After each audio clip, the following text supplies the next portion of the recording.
Halo teman, perkenalkan nama saya Wendy Nandria di jurusan Sistem Informasi. Di video ini saya ingin merangkum dari keseluruhan yang saya kerjakan di video dari awal sampai akhir di semester ini. Nah, yang pertama itu saya ingin jelasin, maaf, saya di sini ditemani oleh teman saya bernama Christian. Halo.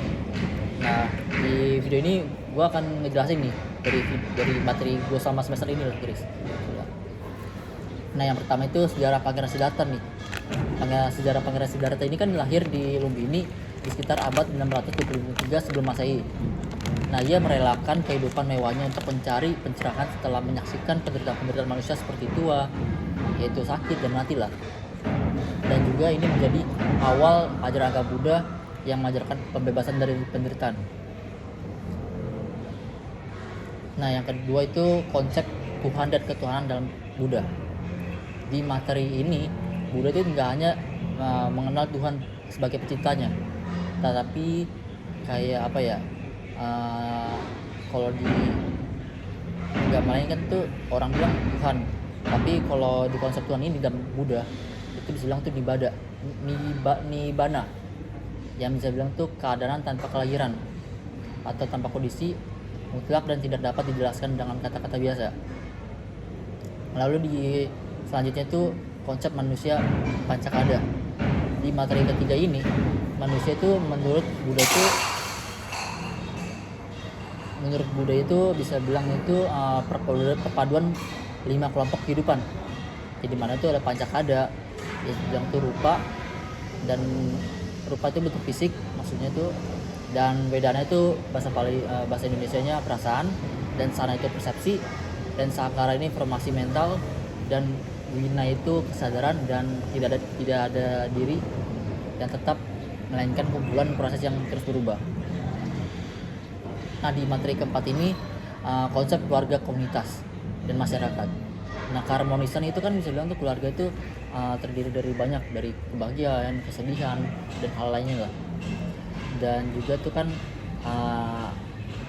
yang dibangun di atas dasar kayak sada atau keyakinan, dan moralitas itu sila, dan kemurahan itu caga, dan juga tuh ada kebijaksanaan itu pana, dan praktik ini menciptakan hubungan yang damai dan harmonis dalam komunitas gitulah.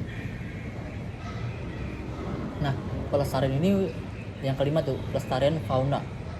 Dalam agama Buddha sangat menekan dalam menjaga kelestarian dan fauna gitu, yang dimana itu Buddha aktif menanam pohon dan menjaga lingkungannya sebagai wujud penghormatan terhadap kehidupan gitu, atau keterkaitan semua makhluk.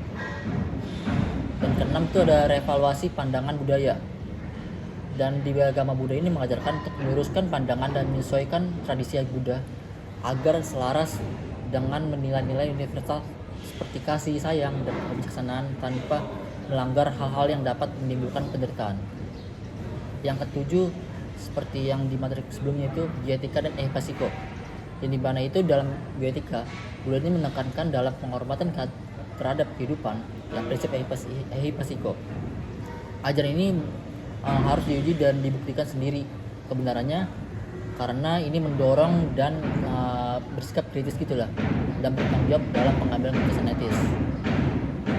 Nah, dari kesimpulan ini mungkin yang diambil itu kan topik-topik dari awal menjadi umpan balik penting untuk melihat sejauh mana pemahaman kita untuk penghayatan lah dalam ajaran Buddha.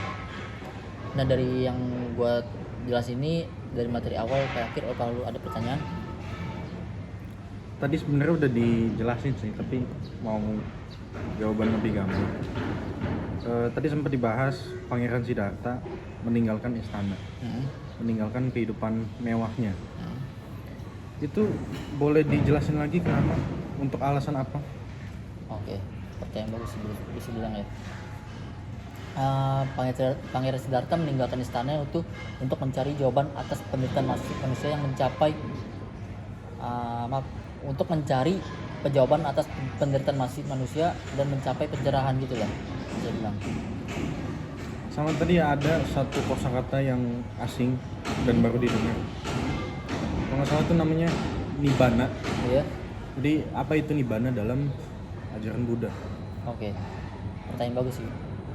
Kalau di ibadah, di persepsi gue sendiri, itu bisa bilang tuh keadaan mutlak tanpa kelahiran, kematian atau kondisi apapun gitu. Jadi kayak kita nggak udah mencapai pencernaan sempurna loh. Baik, makasih Wan. Oke. Itu saja dari materi ini. Semoga kalian bisa memahami. Sekian, terima kasih.